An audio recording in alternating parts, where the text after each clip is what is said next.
Hello दोस्तों, फिर से स्वागत है आपका हमारे चैनल पर। आपका दोस्त आवारा स्टोरी टेलर हर रोज आपको एक कहानी सुनाता है और आज फिर हाजिर है आपके लिए एक और रोचक कहानी लेकर। कहानी मुंशी प्रेमचंद द्वारा लिखी गई है और कहानी का शीर्षक है मंत्र। तो कहानी कुछ इस प्रकार है। पंडित लीलाधर चौबे की जबान में जादू था।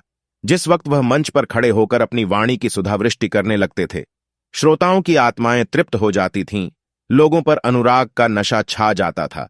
चौबे जी के व्याख्यानों में तत्व तो बहुत कम होता था, शब्द योजना भी बहुत सुंदर न होती थी, लेकिन बार बार दोहराने पर भी उसका असर कम न होता, बल्कि घन की चोटों की भांति और भी प्रभावोत्पादक हो जाता था। हमें तो विश्वास नहीं आता, किंतु सुनने वाले कहते हैं उन्होंने केवल एक व्याख्यान रट रखा है और उसी को वह शब्दशः प्रत्येक सभा में एक नए अंदाज से दोहराया करते हैं। जातीय गौरवगान उनके व्याख्यानों का प्रधान गुण था। मंच पर आते ही भारत के प्राचीन गौरव और पूर्वजों की अमर कीर्ति का राग छेड़कर सभा को मुग्ध कर देते थे। यथा, सज्जनों, हमारी अधोगति की कथा सुनकर किसकी आंखों से अश्रुधारा न निकल पड़ेगी। हमें प्राचीन गौरव को याद करके संदेह होने लगता है कि हम वही हैं या बदल गए। जिसने कल सिंह से पंजा लिया, वह आज चूहे को देखकर बिल खोज रहा है। इस पतन की भी सीमा है। दूर क्यों जाइए, महाराज चंद्रगुप्त के समय को ही ले लीजिए। यूनान का सुविज्ञ इतिहासकार लिखता है कि उस जमाने में यहां द्वार पर ताले न डाले जाते थे, चोरी कहीं सुनने में न आती थी, व्यभिचार का नाम निशान न था, दस्तावेजों का आविष्कार ही न हुआ था, पुर्जों पर लाखों का लेन देन हो जाता था, न्याय पद पर बैठे हुए कर्मचारी मक्खियां मारा करते थे। सज्जनों, उन दिनों कोई आदमी जवान न मरता था। तालियां। हां, उन दिनों कोई आदमी जवान न मरता था। बाप के सामने बेटे का अवसान हो जाना एक अभूतपूर्व, एक असंभव घटना थी। आज ऐसे कितने माता पिता हैं जिनके कलेजे पर जवान बेटे का दाग न हो। वह भारत नहीं रहा, भारत गारत हो गया। यह चौबे जी की शैली थी। वह वर्तमान की अधोगति और दुर्दशा तथा भूत की समृद्धि और सुदशा का राग अलाप कर लोगों में जातीय स्वाभिमान जागृत कर देते थे। इसी सिद्धि की बदौलत उनकी नेताओं में गणना होती थी। विशेषत हिंदू सभा के तो वह कर्णधार ही समझे जाते थे। हिंदू सभा के उपासकों में कोई ऐसा उत्साही, ऐसा दक्ष, ऐसा नीति चतुर दूसरा न था। यूं कहिए कि सभा के लिए उन्होंने अपना जीवन ही उत्सर्ग कर दिया था। धन तो उनके पास न था, कम से कम लोगों का विचार यही था, लेकिन साहस, धैर्य और बुद्धि जैसे अमूल्य रत्न उनके पास थे और ये सभी सभा को अर्पण थे। शुद्धि के तो मानो प्राण ही थे। हिंदू जाति का उत्थान और पतन, जीवन और मरण उनके विचार में इसी प्रश्न पर अवलंबित था। शुद्धि के सिवा अब हिंदू जाति के पुनर्जीवन का और कोई उपाय न था। जाति की समस्त नैतिक, शारीरिक, मानसिक, सामाजिक, आर्थिक और धार्मिक बीमारियों की दवा इसी आंदोलन की सफलता में मर्यादित थी और वह तन मन से इसका उद्योग किया करते थे। चंदे वसूल करने में चौबे जी सिद्धहस्त थे। ईश्वर ने उन्हें वह गुण बता दिया था कि पत्थर से भी तेल निकाल सकते थे। कंजूसों को तो वह ऐसा उलटे छुरे से मोड़ते थे कि उन महाशयों को सदा के लिए शिक्षा मिल जाती थी। इस विषय में पंडित जी साम, दाम, दंड और भेद, इन चारों नीतियों से काम लेते थे। यहां तक कि राष्ट्रहित के लिए डाका और चोरी को भी क्षम्य समझते थे। गर्मी के दिन थे।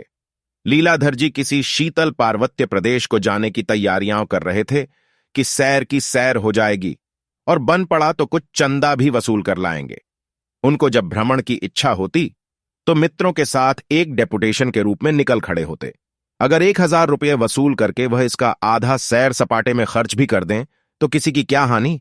हिंदू सभा को तो कुछ न कुछ मिल ही जाता था। वह न उद्योग करते तो इतना भी तो न मिलता। पंडित जी ने अब की सपरिवार जाने का निश्चय किया था। जब से शुद्धि का आविर्भाव हुआ था, उनकी आर्थिक दशा जो पहले बहुत शोचनीय रहती थी, बहुत कुछ संभल गई थी। लेकिन जाति के उपासकों का ऐसा सौभाग्य कहां कि शांति निवास का आनंद उठा सकें।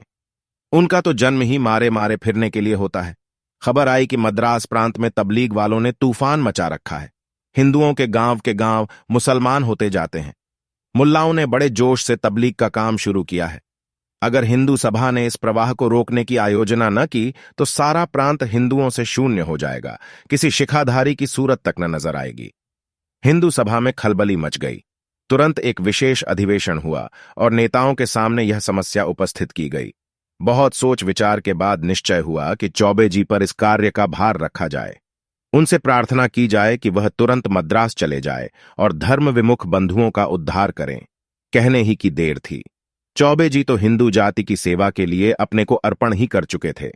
पर्वत यात्रा का विचार रोक दिया और मद्रास जाने को तैयार हो गए। हिंदू सभा के मंत्री ने आंखों में आंसू भरकर उनसे विनय की कि महाराज, यह बीड़ा आप ही उठा सकते हैं। आप ही को परमात्मा ने इतनी सामर्थ्य दी है। आपके सिवा ऐसा कोई दूसरा मनुष्य भारतवर्ष में नहीं है जो इस घोर विपत्ति में काम आए। जाति की दीनहीन दशा पर दया कीजिए। चौबे जी इस प्रार्थना को अस्वीकार न कर सके। फौरन सेवकों की एक मंडली बनी और पंडित जी के नेतृत्व में रवाना हुई। हिंदू सभा ने उसे बड़ी धूम से विदाई का भोज दिया। एक उदार रईस ने चौबे जी को एक थैली भेंट की और रेलवे स्टेशन पर हजारों आदमी उन्हें विदा करने आए। यात्रा का वृत्तांत लिखने की जरूरत नहीं। हर एक बड़े स्टेशन पर सेवकों का सम्मानपूर्ण स्वागत हुआ। कई जगह थैलियां मिली। रतलाम की रियासत ने एक शामियाना भेंट किया। बड़ौदा ने एक मोटर दी कि सेवकों को पैदल चलने का कष्ट न उठाना पड़े। यहां तक कि मद्रास पहुंचते पहुंचते सेवा दल के पास एक माकूल रकम के अतिरिक्त जरूरत की कितनी चीजें जमा हो गईं। वहां आबादी से दूर खुले हुए मैदान में हिंदू सभा का पड़ाव पड़ा। शामियाने पर राष्ट्रीय झंडा लहराने लगा। सेवकों ने अपनी अपनी वर्दियां निकालीं। स्थानीय धन कुबेरों ने दावत के सामान भेजे। रावटियां पड़ गईं। चारों ओर ऐसी चहल पहल हो गई मानो किसी राजा का कैंप है। रात के 8 बजे थे। अछूतों की एक बस्ती के समीप सेवक दल का कैंप गैस के प्रकाश से जगमगा रहा था। कई हजार आदमियों का जमाव था, जिनमें अधिकांश अछूत ही थे। उनके लिए अलग टाट बिछा दिए गए थे। ऊंचे वर्ण के हिंदू कालीनों पर बैठे हुए थे। पंडित लीलाधर का धुआंधार व्याख्यान हो रहा था। तुम उन्हीं ऋषियों की संतान हो जो आकाश के नीचे एक नई सृष्टि की रचना कर सकते थे, जिनके न्याय, बुद्धि और विचार शक्ति के सामने आज सारा संसार सिर झुका रहा है। सहसा एक बूढ़े अछूत ने उठकर पूछा, हम लोग भी उन्हीं ऋषियों की संतान हैं? लीलाधर, निस्संदेह तुम्हारी धामनियों में भी उन्हीं ऋषियों का रक्त दौड़ रहा है। और यद्यपि आज का निर्दयी, कठोर, विचारहीन और संकुचित हिंदू समाज तुम्हें अवहेलना की दृष्टि से देख रहा है, तथापि तुम किसी हिंदू से नीच नहीं हो, चाहे वह अपने को कितना ही ऊंचा समझता हो। बूढ़ा, तुम्हारी सभा हम लोगों की सुधि क्यों नहीं लेती? लीलाधर, हिंदू सभा का जन्म अभी थोड़े ही दिन हुए हुआ है और इस अल्पकाल में उसने जितने काम किए हैं उस पर उसे अभिमान हो सकता है। हिंदू जाति शताब्दियों के बाद गहरी नींद से चौंकी है और अब वह समय निकट है जब भारतवर्ष में कोई हिंदू किसी हिंदू को नीच न समझेगा, जब वे सब एक दूसरे को भाई समझेंगे। श्री रामचंद्र ने निषाद को छाती से लगाया था। शबरी के झूठे बेर खाए थे। बूढ़ा, आप जब इन्हीं महात्माओं की संतान हैं तो फिर ऊंच नीच में क्यों इतना भेद मानते हैं? लीलाधर, इसलिए कि हम पतित हो गए हैं, अज्ञान में पड़कर उन महात्माओं को भूल गए हैं। बूढ़ा, अब तो आपकी निद्रा टूटी है, हमारे साथ भोजन करोगे? लीलाधर, मुझे कोई आपत्ति नहीं है। बूढ़ा, मेरे लड़के से अपनी कन्या का विवाह कीजिएगा। लीलाधर, जब तक तुम्हारे जन्म संस्कार न बदल जाए, जब तक तुम्हारे आहार व्यवहार में परिवर्तन न हो जाए, हम तुमसे विवाह का संबंध नहीं कर सकते। मांस खाना छोड़ो, मदिरा पीना छोड़ो, शिक्षा ग्रहण करो, तभी तुम उच्च वर्ण के हिंदुओं में मिल सकते हो।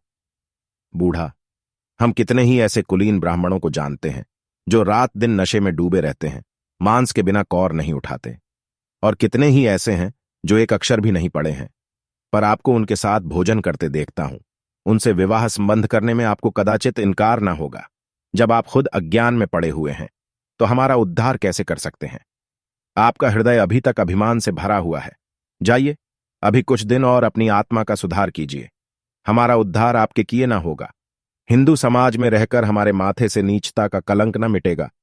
हम कितने ही विद्वान, कितने ही आचारवान हो जाएं, आप हमें यों ही नीच समझते रहेंगे। हिंदुओं की आत्मा मर गई है और उसका स्थान अहंकार ने ले लिया है। हम अब देवता की शरण जा रहे हैं, जिनके मानने वाले हमसे गले मिलने को आज ही तैयार हैं। वे यह नहीं कहते कि तुम अपने संस्कार बदल कर आओ। हम अच्छे हैं या बुरे, वे इसी दशा में हमें अपने पास बुला रहे हैं। आप अगर ऊंचे हैं तो ऊंचे बने रहिए, हमें उड़ना ना पड़ेगा। लीलाधर, एक ऋषि संतान के मुंह से ऐसी बातें सुनकर मुझे आश्चर्य हो रहा है। वर्ण भेद तो ऋषियों ही का किया हुआ है, उसे तुम कैसे मिटा सकते हो? बूढ़ा, ऋषियों को मत बदनाम कीजिए। ये सब पाखंड आप लोगों का रचा हुआ है। आप कहते हैं तुम मदिरा पीते हो, लेकिन आप मदिरा पीने वालों की जूतियां चाटते हैं। आप हमसे मांस खाने के कारण घिनाते हैं, लेकिन आप गो मांस खाने वालों के सामने नाक रगड़ते हैं। इसलिए न कि वे आपसे बलवान हैं। हम भी आज राजा हो जाएं तो आप हमारे सामने हाथ बांध खड़े होंगे। आपके धर्म में वही ऊंचा है जो बलवान है, वही नीच है जो निर्बल है। यही आपका धर्म है। यह कहकर बूढ़ा वहां से चला गया और उसके साथ ही और लोग भी उठ खड़े हुए। केवल चौबे जी और उनके दलवाले मंच पर रह गए, मानो मंचगान समाप्त हो जाने के बाद उसकी प्रतिध्वनि वायु में गूंज रही हो। तबलीग वालों ने जब से चौबे जी के आने की खबर सुनी थी, इस फिक्र में थे कि किसी उपाय से इन सबको यहां से दूर करना चाहिए। चौबे जी का नाम दूर दूर तक प्रसिद्ध था। जानते थे यह यहां जम गया तो हमारी सारी की कराई मेहनत व्यर्थ हो जाएगी। इसके कदम यहां जमने न पाए। मुल्लाओं ने उपाय सोचना शुरू किया। बहुत वाद विवाद, हुज्जत और दलील के बाद निश्चय हुआ कि इस काफिर को कत्ल कर दिया जाए। ऐसा सवा लूटने के लिए आदमियों की क्या कमी। उसके लिए तो जन्नत का दरवाजा खुल जाएगा। हूरें उसकी बलाएं लेंगी, फरिश्ते उसके कदमों की खाक का सुरमा बनाएंगे, रसूल उसके सर पर बरकत का हाथ रखेंगे, खुदाबंद करीम उसे सीने से लगाएंगे और कहेंगे, तू मेरा प्यारा दोस्त है। दो हट्टे कट्टे जवानों ने तुरंत बीड़ा उठा लिया। रात के 10 बज गए थे। हिंदू सभा के कैंप में सन्नाटा था। केवल चौबे जी अपनी रावटी में बैठे हिंदू सभा के मंत्री को पत्र लिख रहे थे। यहां सबसे बड़ी आवश्यकता धन की है। रुपया रुपया रुपया, जितना भेज सकें भेजिए। डेपुटेशन भेजकर वसूल कीजिए, मोटे महाजनों की जेब टटोलिए, भिक्षा मांगिए। बिना धन के इन अभागों का उद्धार न होगा। जब तक कोई पाठशाला न खुले, कोई चिकित्सालय न स्थापित हो, कोई वाचनालय न हो, इन्हें कैसे विश्वास आएगा कि हिंदू सभा उनकी हित चिंतक है। तबलीग वाले जितना खर्च कर रहे हैं उसका आधा भी मुझे मिल जाए तो हिंदू धर्म की पताका फहराने लगे। केवल व्याख्यानों से काम न चलेगा। असीसों से कोई जिंदा नहीं रहता। सहसा किसी की आहट पाकर वह चौंक पड़े। आंखें ऊपर उठाई तो देखा 2 आदमी सामने खड़े हैं। पंडित जी ने शंकित होकर पूछा, तुम कौन हो? क्या काम है? उत्तर मिला, हम इजराइल के फरिश्ते हैं। तुम्हारी रूह कब्ज करने आए हैं। इजराइल ने तुम्हें याद किया है। पंडित जी यों बहुत ही बलिष्ठ पुरुष थे, उन दोनों को एक धक्के में गिरा सकते थे। प्रातःकाल 3 पाव मोहन भोग और 2 सेर दूध का नाश्ता करते थे। दोपहर के समय पाव भर घी दाल में खाते। तीसरे पहर दूधिया भंग छानते, जिसमें सेर भर मलाई और आधा सेर बादाम मिली रहती। रात को डटकर ब्यालू करते, क्योंकि प्रातःकाल तक फिर कुछ न खाते थे। इस पर तुर्रा यह कि पैदल पग भर भी न चलते थे। पालकी मिले तो पूछना ही क्या, जैसे घर पर पलंग उड़ा जा रहा हो। कुछ न हो तो इक्का तो था ही। यद्यपि काशी में ही 2 ही 4 इक्के वाले ऐसे थे जो उन्हें देखकर कह न दें कि इक्का खाली नहीं है। ऐसा मनुष्य नर्म अखाड़े में पट पड़कर ऊपर वाले पहलवान को थका सकता था। चुस्ती और फुर्ती के अवसर पर तो वह रेत पर निकला हुआ कछुआ था। पंडित जी ने एक बार कनखियों से दरवाजे की तरफ देखा। भागने का कोई मौका न था। तब उनमें साहस का संचार हुआ। भय की पराकाष्ठा ही साहस है। अपने सोंटे की तरफ हाथ बढ़ाया और गरज कर बोले, निकल जाओ यहां से। बात मुंह से पूरी न निकली थी कि लाठियों का वार पड़ा। पंडित जी मूर्छित होकर गिर पड़े। शत्रुओं ने समीप आकर देखा। जीवन का कोई लक्षण न था। समझ गए काम तमाम हो गया। लूटने का विचार न था, पर जब कोई पूछने वाला न हो तो हाथ बढ़ाने में क्या हर्ज। जो कुछ हाथ लगा ले देकर चलते बने। प्रातःकाल बूढ़ा भी उधर से निकला तो सन्नाटा छाया हुआ था। न आदमी न आदमजाद। छौलदारियां भी गायब। चकराया, यह माजरा क्या है? रात ही भर में अलादीन के महल की तरह सब कुछ गायब हो गया। उन महात्माओं में से एक भी नजर नहीं आता जो प्रातःकाल मोहन भोग उड़ाते और संध्या समय भंग घोंटते दिखाई देते थे। जरा और समीप जाकर पंडित लीलाधर की रावटी में झांका तो कलेजा सन्न से हो गया। पंडित जी जमीन पर मुर्दे की तरह पड़े हुए थे। मुंह पर मक्खियां भिनक रही थीं। सिर के बालों में रक्त ऐसा जम गया था जैसे किसी चित्रकार के ब्रश में रंग। सारे कपड़े लहूलुहान हो रहे थे। समझ गया पंडित जी के साथियों ने उन्हें मारकर अपनी राह ली। सहसा पंडित जी के मुंह से कराहने की आवाज निकली। अभी जान बाकी थी। बूढ़ा तुरंत दौड़ा हुआ गांव में आ गया और कई आदमियों को लाकर पंडित जी को अपने घर उठवा ले गया। मरहम पट्टी होने लगी। बूढ़ा दिन के दिन और रात की रात पंडित जी के पास बैठा रहता। उसके घरवाले उनकी शुश्रूषा में लगे रहते। गांव वाले भी यथाशक्ति सहायता करते। इस बेचारे का यहां कौन अपना बैठा हुआ है? अपने हैं तो हम, बेगाने हैं तो हम। हमारे ही उद्धार के लिए तो बेचारा यहां आया था, नहीं तो यहां उसे क्यों आना था? कई बार पंडित जी अपने घर पर बीमार पड़ चुके थे, पर उनके घर वालों ने इतनी तन्मयता से उनकी तीमारदारी न की थी। सारा घर, और घर ही नहीं, सारा गांव उनका गुलाम बना हुआ था। अतिथि सेवा उनके धर्म का एक अंग था।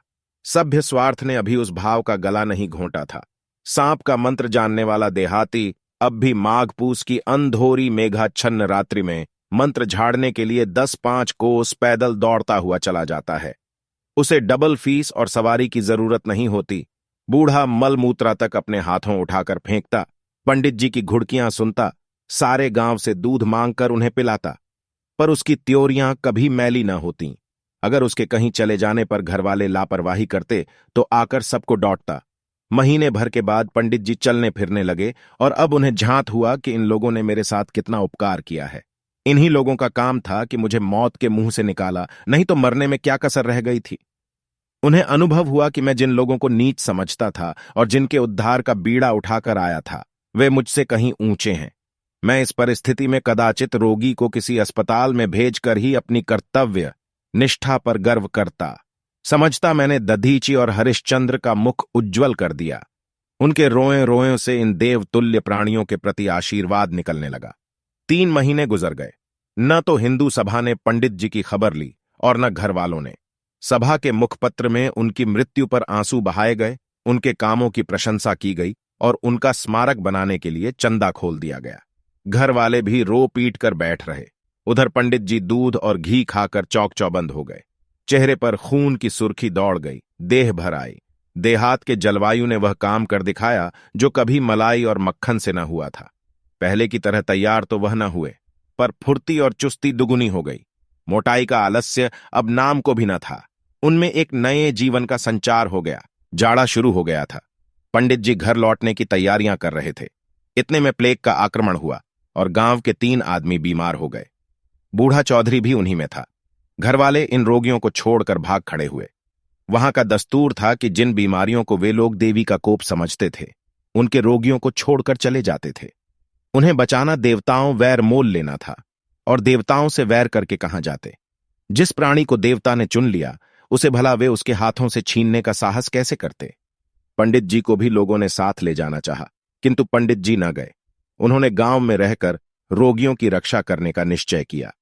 जिस प्राणी ने उन्हें मौत के पंजे से छुड़ाया था, उसे इस दशा में छोड़कर वह कैसे जाते। उपकार ने उनकी आत्मा को जगा दिया था। बूढ़े चौधरी ने तीसरे दिन होश आने पर जब उन्हें अपने पास खड़े देखा तो बोला, महाराज, तुम यहां क्यों आ गए? मेरे लिए देवताओं का हुक्म आ गया है। अब मैं किसी तरह नहीं रुक सकता। तुम क्यों अपनी जान जोखिम में डालते हो? मुझ पर दया करो, चले जाओ। लेकिन पंडित जी पर कोई असर न हुआ। वह बारी बारी से तीनों रोगियों के पास जाते और कभी उनकी गिल्टियां सेंकते, कभी उन्हें पुराणों की कथाएं सुनाते। घरों में नाज, बर्तन आदि सब ज्यों के त्यों रखे हुए थे। पंडित जी पथ्य बनाकर रोगियों को खिलाते। रात को जब रोगी सो जाते और सारा गांव भाएं भाएं करने लगता तो पंडित जी को भयंकर जंतु दिखाई देते। उनके कलेजे में धड़कन होने लगती, लेकिन वहां से टलने का नाम न लेते। उन्होंने निश्चय कर लिया था कि या तो इन लोगों को बचा ही लूंगा या इन पर अपने को बलिदान ही कर दूंगा। जब 3 दिन सेंक बांध करने पर भी रोगियों की हालत न संभली तो पंडित जी को बड़ी चिंता हुई। शहर वहां से 20 मील पर था। रेल का कहीं पता नहीं, रास्ता बीहड़ और सवारी कोई नहीं। इधर यह भय कि अकेले रोगियों की न जाने क्या दशा हो। बेचारे बड़े संकट में पड़े। अंत को चौथे दिन पहर रात रहे वह अकेले शहर को चल दिए और 10 बजते बजते वहां जा पहुंचे। अस्पताल से दवा लेने में बड़ी कठिनाई का सामना करना पड़ा। गमवारों से अस्पताल वाले दवाओं का मनमाना दाम वसूल करते थे। पंडित जी को मुफ्त क्यों देने लगे? डॉक्टर ने मुंशी से कहा, दवा तैयार नहीं है। पंडित जी ने गिड़गिड़ाकर कहा, सरकार, बड़ी दूर से आया हूं, कई आदमी बीमार पड़े हैं, दवा न मिलेगी तो सब मर जाएंगे। मुंशी ने बिगड़कर कहा, क्यों सिर खाए जाते हो? कह तो दिया, दवा तैयार नहीं है, ना तो इतनी जल्दी हो ही सकती है। पंडित जी अत्यंत दीन भाव से बोले, सरकार, ब्राह्मण हूं, आपके बाल बच्चों को भगवान चिरंजीवी करें, दया कीजिए, आपका अकबाल चमकता रहे। रिश्वती कर्मचारी में दया कहां? वे तो रुपये के गुलाम हैं। ज्यों ज्यों पंडित जी उसकी खुशामद करते थे, वह और भी झल्लाता था। अपने जीवन में पंडित जी ने कभी इतनी दीनता न प्रकट की थी। उनके पास इस वक्त एक ढेला भी न था। अगर वह जानते कि दवा मिलने में इतनी दिक्कत होगी तो गांव वालों से ही कुछ मांग जांच कर लाए होते। बेचारे हदबुद्धि से खड़े सोच रहे थे कि अब क्या करना चाहिए। सहसा डॉक्टर साहब स्वयं बंगले से निकल आए। पंडित जी लपक कर उनके पैरों पर गिर पड़े और करुण स्वर में बोले, दीन बंधु, मेरे घर के 3 आदमी ताउन में पड़े हुए हैं। बड़ा गरीब हूं सरकार, कोई दवा मिले। डॉक्टर साहब के पास ऐसे गरीब लोग नित्य आया करते थे। उनके चरण पर किसी का गिर पड़ना, उनके सामने पड़े हुए और आत्तानाद करना उनके लिए कुछ नई बातें न थीं। अगर इस तरह वह दया करने लगते तो दवा ही भर को होते। ये ठाट बाट कहां से निपटा।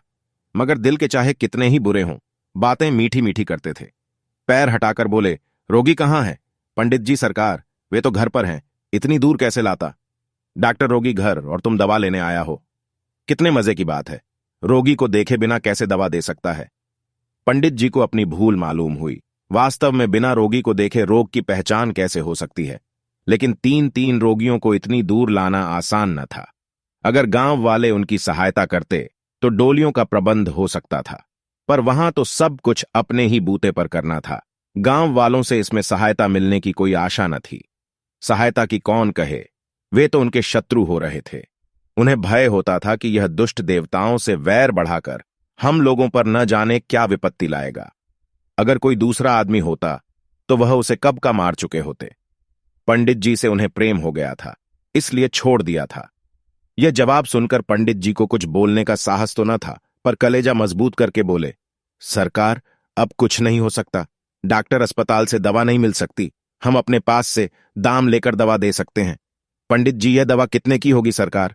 डॉक्टर साहब ने दवा का दाम 10 रू बतलाया और यह भी कहा कि इस दवा से जितना लाभ होगा उतना अस्पताल की दवा से नहीं हो सकता। बोले, वहां पुरानी दवाई रखा रहता है। गरीब लोग आता है, दवाई ले जाता है। जिसको जीना होता है जीता है, जिसे मरना होता है मरता है। हमसे कुछ मतलब नहीं। हम तुमको जो दवा देगा वह सच्चा दवा होगा। 10 रुपये। इस समय पंडित जी को 10 रुपये 10 लाख जान पड़े।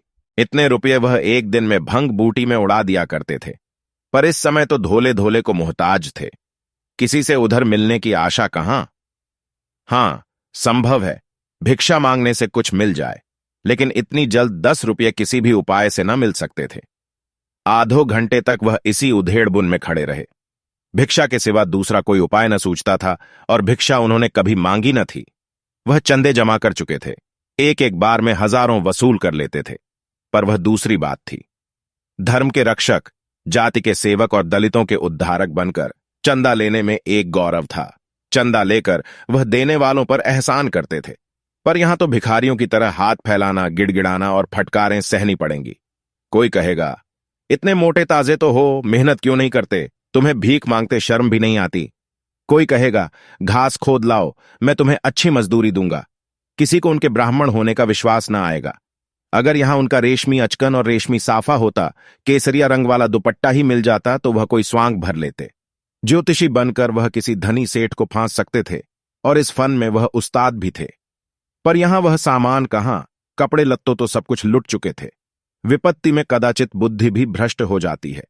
अगर वह मैदान में खड़े होकर कोई मनोहर व्याख्यान दे देते तो शायद उनके 10-5 भक्त पैदा हो जाते, लेकिन इस तरफ उनका ध्यान ही न गया। वह सजे हुए पंडाल में फूलों से सुसज्जित मेज के सामने मंच पर खड़े होकर अपनी वाणी का चमत्कार दिखला सकते थे। इस दुर्वस्था में कौन उनका व्याख्यान सुनेगा?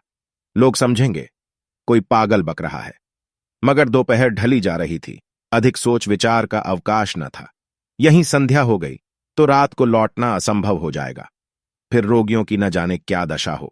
वह अब इस अनिश्चित दशा में खड़े न रह सके, चाहे जितना तिरस्कार हो, कितना ही अपमान सहना पड़े। भिक्षा के सिवा और कोई उपाय न था। वह बाजार में जाकर एक दुकान के सामने खड़े हो गए, पर कुछ मांगने की हिम्मत न पड़ी।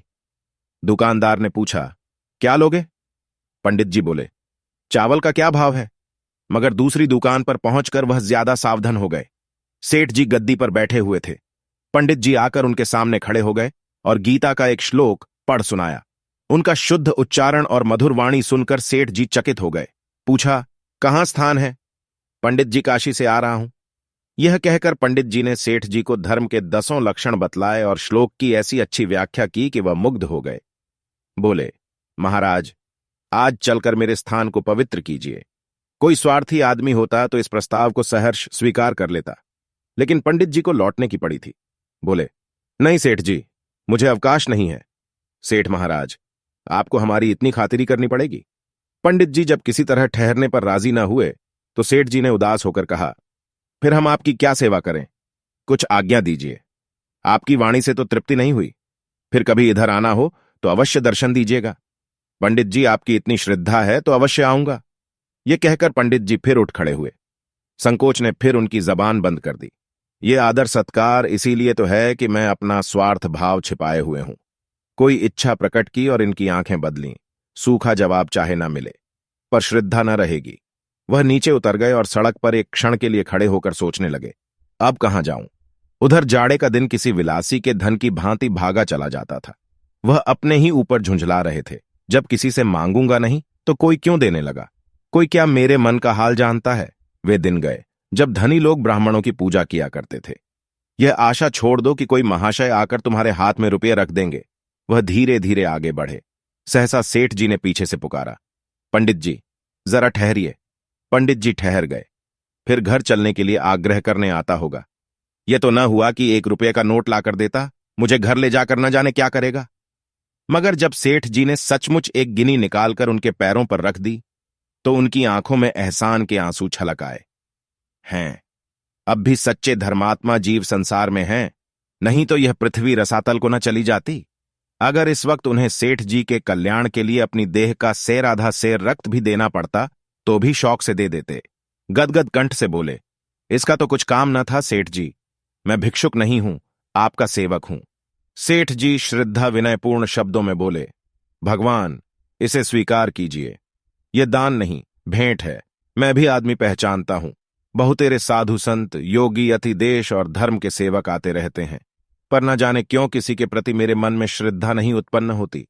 उनसे किसी तरह पिंड छुड़ाने की पड़ जाती है। आपका संकोच देखकर मैं समझ गया कि आपका यह पेशा नहीं है। आप विद्वान हैं, धर्मात्मा हैं, पर किसी संकट में पड़े हुए हैं। इस तुच्छ भेंट को स्वीकार कीजिए और मुझे आशीर्वाद दीजिए। पंडित जी दवाएं लेकर घर चले तो हर्ष, उल्लास और विजय से उनका हृदय उछला पड़ता था। हनुमान जी भी संजीवन बूटी लाकर इतने प्रसन्न न हुए होंगे। ऐसा सच्चा आनंद उन्हें कभी प्राप्त न हुआ था। उनके हृदय में इतने पवित्र भावों का संचार कभी न हुआ था। दिन बहुत थोड़ा रह गया था। सूर्यदेव अविरल गति से पश्चिम की ओर दौड़ते चले जाते थे। क्या उन्हें भी किसी रोगी को दवा देनी थी? वह बड़े वेग से दौड़ते हुए पर्वत की ओट में छिप गए। पंडित जी और भी फुर्ती से पांव बढ़ाने लगे, मानो उन्होंने सूर्यदेव को पकड़ लेने की ठानी है। देखते देखते अंधेरा छा गया। आकाश में 2-1 तारे दिखाई देने लगे। अभी 10 मील की मंजिल बाकी थी। जिस तरह काली घटा को सिर पर मंडराते देखकर गृहिणी दौड़ दौड़कर सुखावन समेटने लगती है, उसी भांति लीलाधर ने भी दौड़ना शुरू किया। उन्हें अकेले पड़ जाने का भय न था, भय था अंधोरे में राह भूल जाने का। दाएं बाएं बस्तियां छूटती जाती थीं। पंडित जी को ये गांव इस समय बहुत ही सुहावने मालूम होते थे। कितने आनंद से लोग अलाव के सामने बैठे ताप रहे हैं। सहसा उन्हें एक कुत्ता दिखाई दिया। न जाने किधर से आकर वह उनके सामने पगडंडी पर चलने लगा। पंडित जी चौंक पड़े, पर एक क्षण में उन्होंने कुत्ते को पहचान लिया। वह बूढ़े चौधरी का कुत्ता मोती था। वह गांव छोड़कर आज इधर इतनी दूर कैसे आ निकला? क्या वह जानता है पंडित जी दवा लेकर आ रहे होंगे, कहीं रास्ता भूल जाएं? कौन जानता है? पंडित जी ने एक बार मोती कहकर पुकारा तो कुत्ते ने दुम हिलाई, पर रुका नहीं। वह इससे अधिक परिचय देकर समय नष्ट न करना चाहता था। पंडित जी को झांत हुआ कि ईश्वर मेरे साथ है, वही मेरी रक्षा कर रहे हैं। अब उन्हें कुशल से घर पहुंचने का विश्वास हो गया। 10 बजते बजते पंडित जी घर पहुंच गए। रोग घातक न था, पर यश पंडित जी को बदा था। 1 सप्ताह के बाद तीनों रोगी चंगे हो गए। पंडित जी की कीर्ति दूर दूर तक फैल गई। उन्होंने यम देवता से घोर संग्राम करके इन आदमियों को बचा लिया था। उन्होंने देवताओं पर भी विजय पा ली थी, असंभव को संभव कर दिखाया था। वह साक्षात भगवान थे। उनके दर्शनों के लिए लोग दूर दूर से आने लगे। किंतु पंडित जी को अपनी कीर्ति से इतना आनंद न होता था जितना रोगियों को चलते फिरते देखकर। चौधरी ने कहा, महाराज तुम साक्षात भगवान हो, तुम ना आ जाते तो हम न बचते। पंडित जी बोले, मैंने कुछ नहीं किया, ये सब ईश्वर की दया है। चौधरी, अब हम तुम्हें कभी न जाने देंगे, जाकर अपने बाल बच्चों को भी ले आओ। पंडित जी, हां, मैं भी यही सोच रहा हूं, तुमको छोड़कर अब नहीं जा सकता। मुल्लाओं ने मैदान खाली पाकर आसपास के देहातों में खूब जोर बांध रखा था। गांव के गांव मुसलमान होते जाते थे। उधर हिंदू सभा ने सन्नाटा खींच लिया था। किसी की हिम्मत न पड़ती थी कि इधर आए। लोग दूर बैठे हुए मुसलमानों पर गोला बारूद चला रहे थे। इस हत्या का बदला कैसे लिया जाए, यही उनके सामने सबसे बड़ी समस्या थी। अधिकारियों के पास बार बार प्रार्थना पत्र भेजे जा रहे थे कि इस मामले की छानबीन की जाए, और बार बार यही जवाब मिलता था कि हत्याकारियों का पता नहीं चलता। उधर पंडित जी के स्मारक के लिए चंदा भी जमा किया जा रहा था, मगर इस नई ज्योति ने मुल्लाओं का रंग फीका कर दिया। वहां एक ऐसे देवता का अवतार हुआ था जो मुर्दों को जिला देता था, जो अपने भक्तों के कल्याण के लिए अपने प्राणों का बलिदान कर सकता था। मुल्लाओं के यहां यह सिद्धि कहां, यह विभूति कहां, यह चमत्कार कहां? इस ज्वलंत उपकार के सामने जन्नत और अखूबत, भातृभाव की कोरी दलीलें कब ठहर सकती थीं? पंडित जी अब वह अपने ब्राह्मणत्व पर घमंड करने वाले पंडित जी न थे। उन्होंने शूद्रों और भीलों का आदर करना सीख लिया था। उन्हें छाती से लगाते हुए अब पंडित जी को घृणा न होती थी। अपना घर अंधेरा पाकर ही ये इस्लामी दीपक की ओर झुके थे। जब अपने घर में सूर्य का प्रकाश हो गया तो उन्हें दूसरों के यहां जाने की क्या जरूरत थी?